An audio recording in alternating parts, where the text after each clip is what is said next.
Tony's man cave, eh? You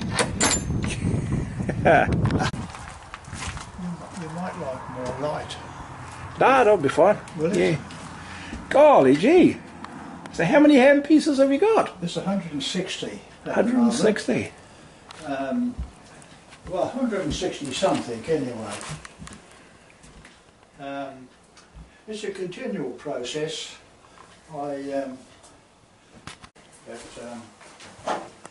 Old ones that have come in recently, they're sort of work in process. Do people know that you collect them and they pass them on, do they?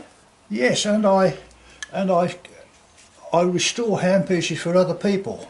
Okay. Yes. You see, an old shearer, he might have a handpiece that he's shorn 200,000 sheep with, and that becomes part of him. Right. So sooner than have it in the house looking like that, yep, he gets me to strip it, and then that's the same sort of thing. I'll get them re-chromed, and then they can go on the mantelpiece. That's a Wolseley number 6. Wolseley. A very popular machine, that one.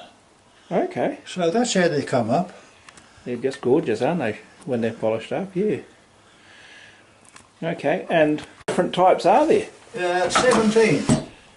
So that's Wolseley is with one variety, is it? Wolseley. These are all listers on top. Right. I've got about 23 different models of lister.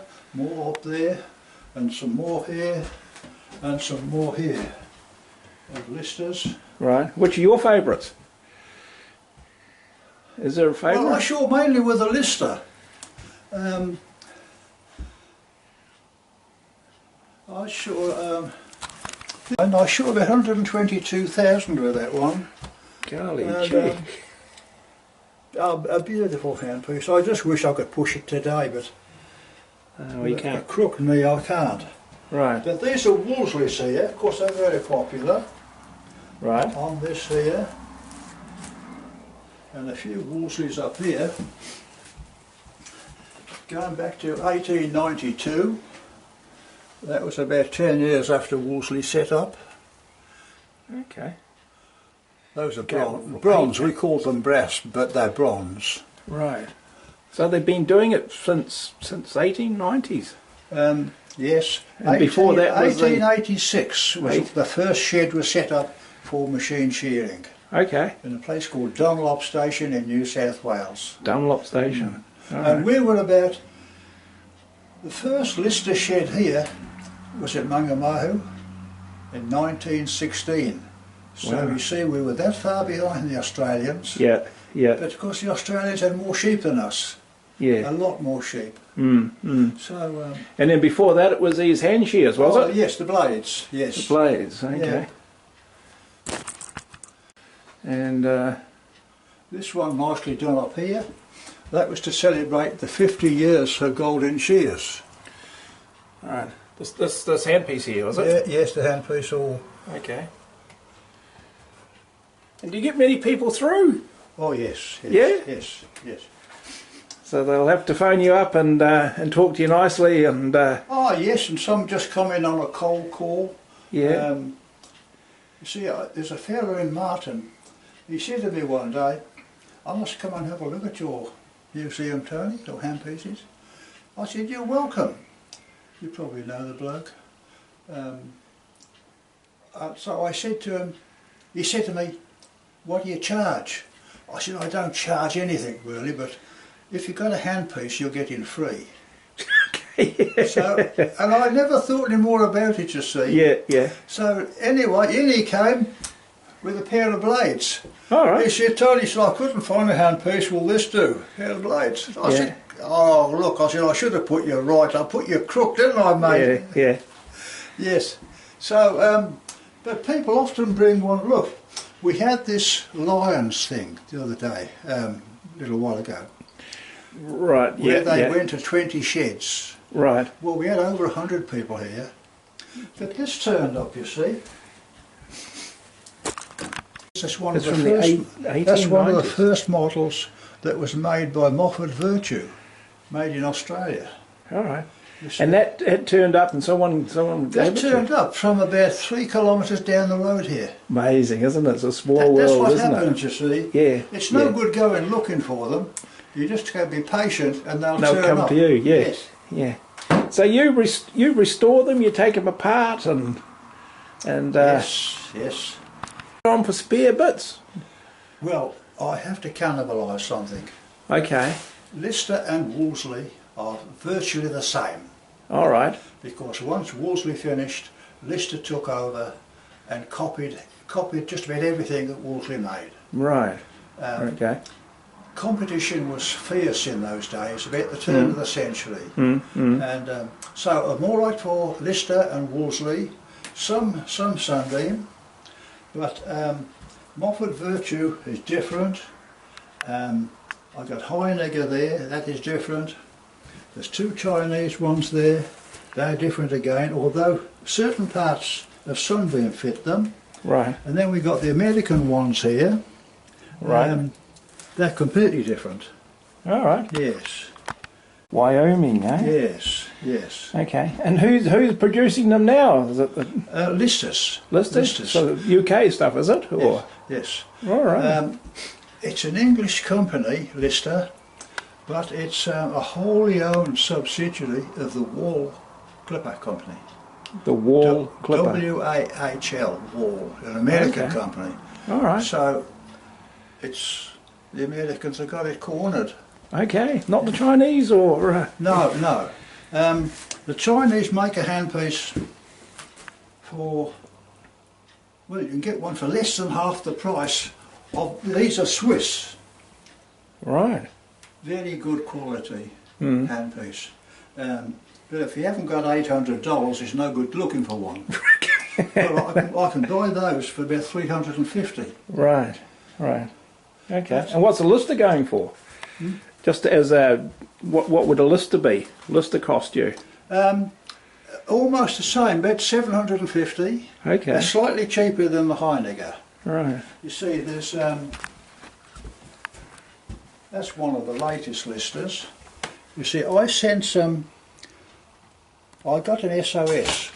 See, Lister's had a big celebration in 1909. That was 100 years of manufacturing shearing equipment.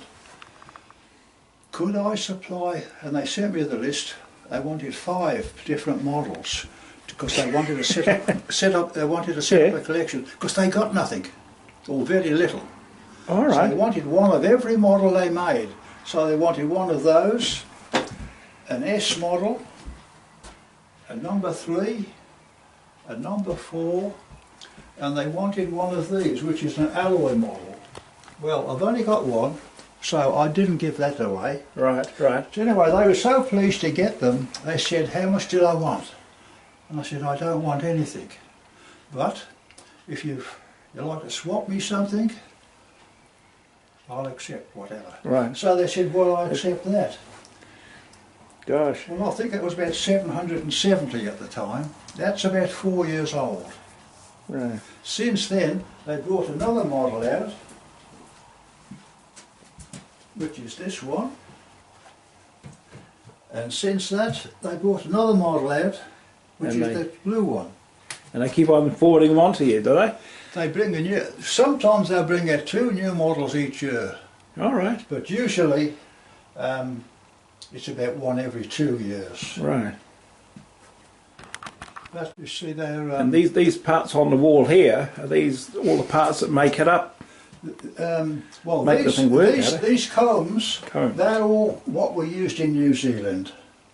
These here are all restricted to 2.5 inch wide. All right. The Australian Workers Union. Okay. And they have the narrow cutter as well. But you see, we had a 4-inch comb. Right, so you go through a bit faster. And a 3-point cutter. Well, we got different sheep. We've got these what we call crossbreds, and that includes, you know, the Romney, Texel.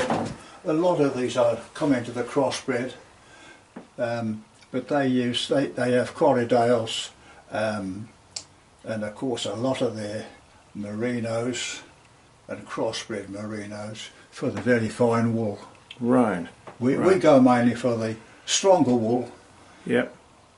But if you were doing the different breeds, would you select a different comb? Yes. Yeah. Yes, very important. Okay. Yes. So what would you do for something like a merino? Oh, well, these like this micro pacey is a merino one, or there's quite a few here that would be suitable for. That's an alpaca one or mohair one. Okay.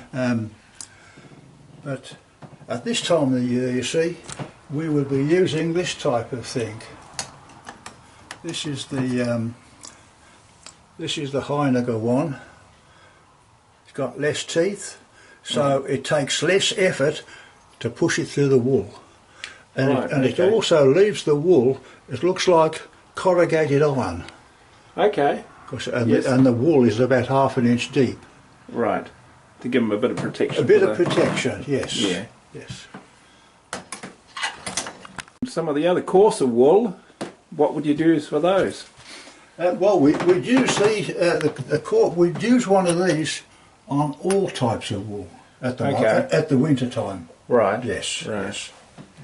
Oh, good. I've never used one of these, but look at that. Every other tooth is knocked out. Okay. That's an American one. This is an American one. There's another American one there. They're called the rake. I've never used one of those, but they seem to like them. And this will be for the summer shearing, when you're going to get closer to the skin. Right. Right. See, this is another one.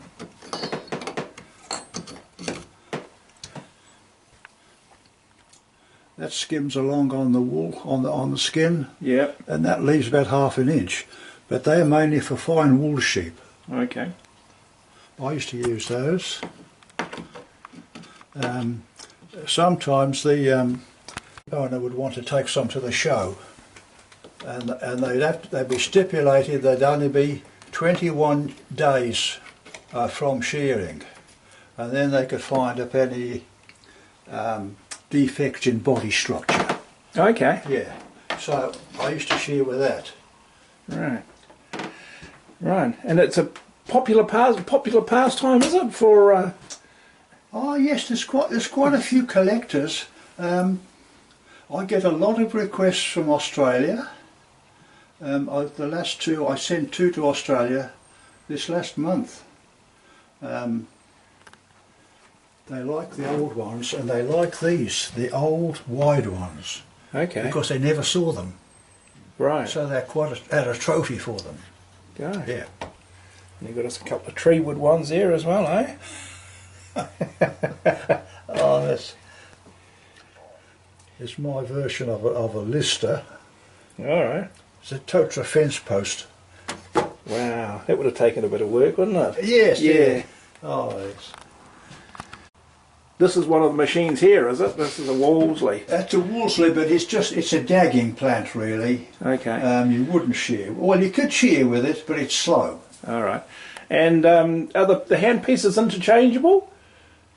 From say that machine to another machine? Oh yes, Yeah. yes. All right. And we've got 2 sorts of drive now. I'll show you. Can't find one.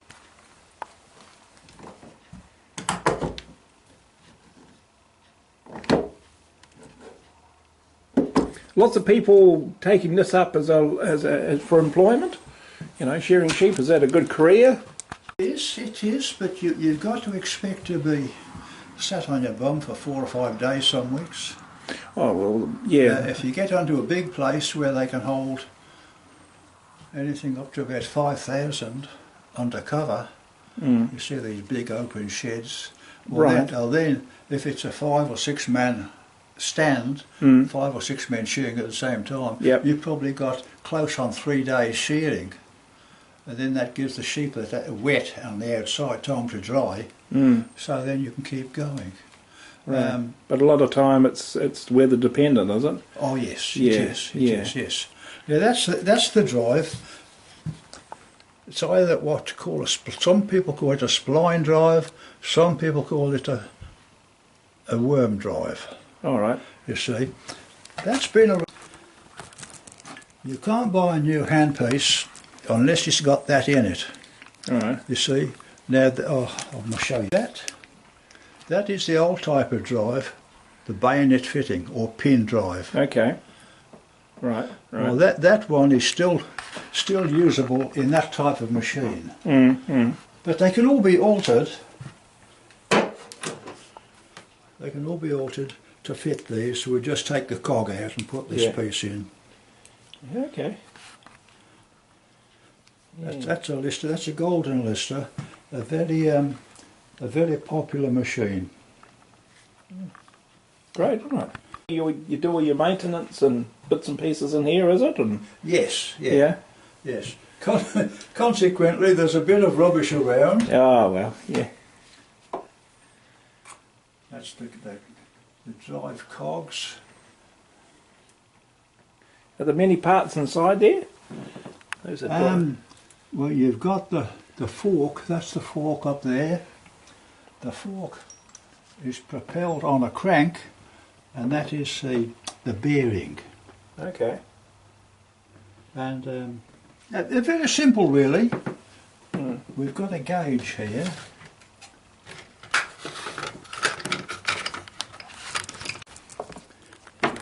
When you set it up, yep. We have to set it up in here. Now that there, that little thing that bobs up has to be between the top and the bottom. Okay. So really, for perfect running, there's about a millimetre difference. Gosh. If it's a millimetre under or a millimetre over, you've got a problem. well, it could be running hot or it's not cutting properly. Right. Yes. And the other thing is, we don't very often interfere with that because that's all done from there. But if we put a thick cutter on, until you've ground it on the emery a few times, it's too thick for what this is set for. We set that with a half worn, and then it gives us a bit of leeway. See, the old blokes used to say, you can use these until they float. They're thin, they can float. But that was just rubbish, because that was dangerous. But you can use them till they get quite thin, or then you can put a brand new one on, which is quite thick. Yeah. Quite thicker. Yeah.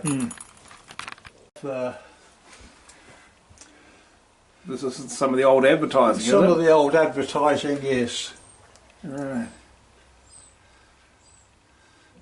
You see the smoko, I'll show it to you.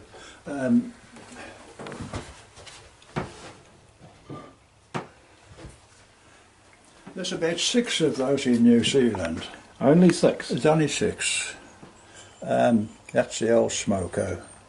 The early ones were made in Sweden, and then a British company took over and made some. But what that's worth, I don't know. They had been up to about $4,000. Golly gee. These different machines. Yes, that is a rotor. That's for shearing as well. But that one has been extended for pushing through stockyard rails for taking the dags off cattle that are going to be slaughtered. All right. Cut a lot of the muck off them. Okay. That's what that is. That's a 1/2 inch drill, and it's just connected by a bit of steel from the handpiece to the chuck of the drill. They weren't very successful, and the firm went into receivership 10 years ago, I suppose. Right. Are people using the shears much? The blades? These There's these days, you know. I think it's just over 500,000 still shown in the South Island with blades. With blades, With okay. blades, yes. Yes. Yeah. So It was 600,000, but I think it's a little bit less at the moment because the sheep numbers have gone down. Right. Yes, especially the high country people. Okay. Yes, yes. You've got no power plant and all that sort of stuff, I suppose. Well, that's right. Yeah. They've probably got a generator for lighting and all that. So what would a set of blades, a pair of blades cost you? Oh, They're called a pair, are they, or a set? Or? you can. I see some advertised now for about $135. Okay. But you get them cheaper than that. But it's no good going too cheap because, well, they won't stay sharp and probably. So really, you're paying for the quality of the steel. You're paying for the quality of the steel, and that's made by Bergen and Ball. They've been making shears since 1750. They know a bit about it. Yeah. Yes. And they're still going, these companies. Yes, they're still going. Yeah.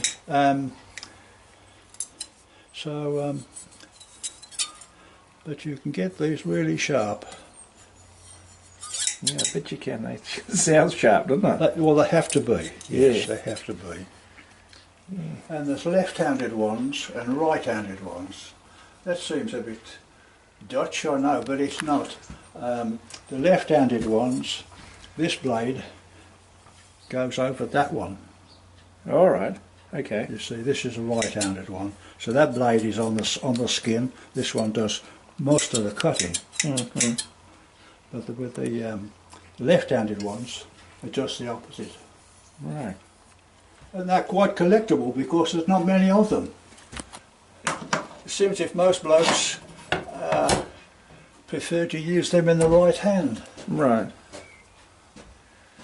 Yeah. Well, that's really interesting. It's amazing, and you've got lots of what they use tally books, are they? Yes, that's right. Yes. Just for the records of the number of sheep done per day, Yes, or something, yeah, is it? per man per day, and then there's a big tally up at the end of the job. Right. But a lot of those wool firms have gone today. There was a wool bar in nearly every village at one time, Okay. and they used to compete for wool.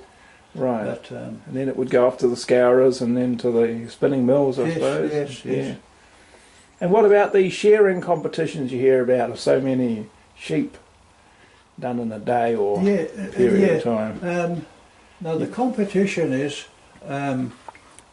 that's one of my. All right. There's a few trophies that I won in the early '60s. Okay. Gosh. Well done. What you do is, like with the golden shears, there's 6 of you with 6 machines, and when the gong goes, you go for your first sheep, and you don't finish until your last sheep goes out and you press a button. Now that is your time, right? The joker might have shorn his 5 sheep in 6 minutes, say, 7 minutes. But the next man down the board, he took nearly a minute longer. But he made a better job. So he's got a better chance of taking a trophy than what this man has. Right. So it's speed and quality. It's speed and quality. Yeah. And if you nick a sheep, draw any blood, you're out. Gosh. It won't be tolerated today. Mm. No. Mm. No. And it's very seldom you see it. Mm. So, but it's a good sport. I used to enjoy it. Mm. Yeah. Oh, that's absolutely magic. Well, I hope people look at this and are inspired to visit you, get hold of you and perhaps donate a handpiece or two or something like that. Well, you never know, do you? No, you just don't know these days. I had there was a Phone call from an American. Yeah. We had a real American accent. So he said, "You're Tony," and I said, "Yes." I'm not sure where he was talking from, but somebody sent him here to see me because he wanted to buy a handpiece. He was a shearer from just outside of San Francisco. So he said, "I want to buy one." I said, "Well," I don't sell them very much, very often. I said, "What do you do for a living?" And he said, "I'm a shearer." And he wasn't an American, he was a Mexican. Oh. about up to our shoulders height. Yeah. The coffee coloured, very nice bloke. So I said, well, what about you? Could you find me one of your handpieces? So he said, yes, I could do. I said, well, look, if I give you one of these, and I gave him one of these, look like this one, look like that one, it was nicely done up. I said, I'll give you one of these if you find me something. That'd be good. I'll find you something. So anyway, 2 years went past, and one day I got a ring from a fella in Marton. Now, I can't tell you his name, but he said, Tony Locke. And I said, you got him? Yeah. So he said, I've got a shearing machine from Federico, the Mexican fella. So I said, oh, gosh. I said, well, that's nice. So when he came, I said, well, how did you get in touch with Federico? He said, oh, now I think his daughter is incognito with his son. So I don't know whether it's an educational exchange and they got to know one another, but isn't it marvellous? It's just amazing, isn't it? Yeah. Yeah. So of course I had to send him an email and thank him very much for it. Very, very nice bloke. But what am I going to say was, he went out with his handpiece, you know, and you think he got a bag of gold. He went off the end of the drive there. A bit like the old dog has just dug a bone up, you know, and his tail was up here. Yeah. And I thought to myself, that's the last time I'll see that fella. Yeah. But no, you can't judge a person by his looks or anything. Nah, yeah. So I've given quite a few handpieces away. If I've got 2 or 3 of one sort, then I pass them on. I've got an arrangement with the museum, the Shearing Museum of New Zealand in Masterton. Oh, gosh. That's worth a look if you've got a few minutes. Yeah. So I pass quite a few on to them. That's where these are going. I've made a new cabinet, and they'll be fastened into the cabinet by these plastic saddles that I've painted. They look solid, don't they? I've painted gold just to hold them, you see, over there like that. Yeah. And I screw them to the board. To the deck. And So that's going to go down there with a little plaque on it, in memory of my wife. All right. It's a nice little gold-coloured plaque I've had engraved. Mm. So, because she used to enjoy, we'd go away and we'd see an old steptoe outfit, and she said, "Hey Tony, drop anchor. There's an old second-hand shop here. You might see something." Okay, we better back up and have a look. Right. Oh, we had a lot of fun. Oh, Yeah. But you miss a woman like that. Yeah. That's tremendous. Yeah. Yeah. What a great little place you got here. But this is these are cobble that I've cut the side out of, you see. Okay. And that gives so a you can person, see how it all works. that determines the amount of pressure you've got on the front. Right. But so it's a very simple system. You see, and it's the same today as what it was in 1886, and that is virtually the same sort of machine that they started out with. Right. With that simple little bearing in there. Just a few refinements. Yeah. Yes.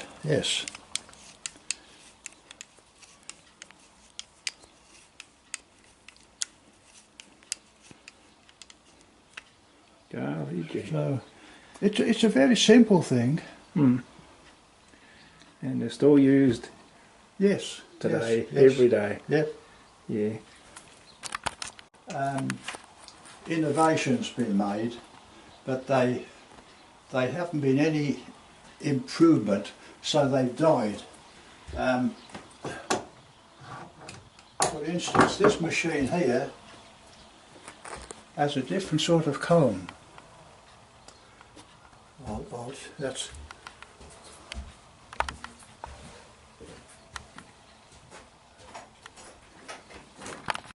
That's the comb that goes on that machine. Right. The idea was only one screw holds it. The American machines have 3 screws. We've only got 2 screws that hold the comb onto the machine. Mm. If you bought one of those handpieces, and that's the machine that it goes on, Yep. you have to buy that comb. All right, okay. Well, they put out 200 of those in Australia as a trial basis. Yep. They were never accepted. All right. So they recalled and melted down. But some escaped, and I was just lucky to get that one. Yes. That one's a complete one. But that's the type of comb, and there's no way that comb will fit on this sort of handpiece, you see. All right. No way. Yep. Yep. So there's been those sort of things over the years. Right, but no real changes to the technology and the mechanism. No. Yeah. I would say the biggest change is these have got steel on steel. There's the drive shaft comes through and it runs inside a steel bearing. Today they've got ball bearings or roller bearings inside. We've always filled our handpieces full of oil. The manufacturers say, as you can see here, the bearings are so good they never need lubricating because they're pre-lubricated. But they do fail. Right. Yes, they do fail. And there's been a lot of different handpieces being recalled for that reason. Mm. Right. But you see, these have got very long drive shafts, or spindle we call them. And when I take them to a piece, they're absolutely perfect. Absolutely perfect. I put oil on the shaft, on the spindle, when I'm putting it back through the bearing, and it's that neat. Even after 100 years, it's so neat that it pushes the oil off the spindle. Yes. Yes. Yeah, true work. Really, really good workmanship, isn't it? Absolutely perfect. Yes. Yeah. Yes. Yeah. Well, that's always been my motto, you see. All right. Build a better New Zealand. If you're going to do a job, do it properly.